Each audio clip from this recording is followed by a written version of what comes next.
এক শ্রমিক ভাই জিজ্ঞাসা করছে কাজের ফাঁকে ফাঁকে কোন আমলগুলো আমরা করতে পারি। বড় চমৎকার, আমি আনন্দিত হয়েছি এই প্রশ্নটা পেয়ে। একজন ব্যক্তি যখন শ্রমজীবী মানুষ হবেন তখন সে মূলত তার ফ্যামিলি কিভাবে পরিচর্যা করা যায়, কিভাবে ফ্যামিলিকে আহার দেওয়া যায়, এই জন্য তার 24 ঘন্টায় টেনশন মাথায় থাকে। আমি বলবো কাজের ফাঁকে ফাঁকে আপনি কিছু কিছু আমল করতে পারেন। সেটা আপনি জিকির করতে পারেন, সুবহান আল্লাহ, আলহামদুলিল্লাহ, আল্লাহু আকবর, লা ইলাহা ইল্লাল্লাহ। অথবা আপনি কাজের শুরুতে পড়ুন বিসমিল্লাহির রহমানির রহিম, বেশি বেশি করে পড়ুন দুরুদ শরীফ সাল্লাল্লাহু আলাইহি ওয়াসাল্লাম।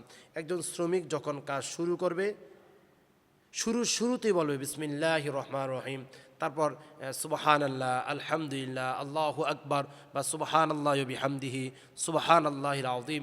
এ তাসবিহগুলো যদি অতীব সহজ যদি পাঠ করে, আশা করা যায় তার কাজের মতো বারাকা হবে এবং অধিক সওয়াবে আল্লাহ তাআলা তাকে বর্ধিত করে দেবেন সওয়াব। আল্লাহ তাআলা সকল শ্রমিক ভাইদেরকে সবসময় আল্লাহ তাআলা জিকির এবং ফিকিরে থাকার তৌফিক দান করুক। আল্লাহুম্মা আমিন।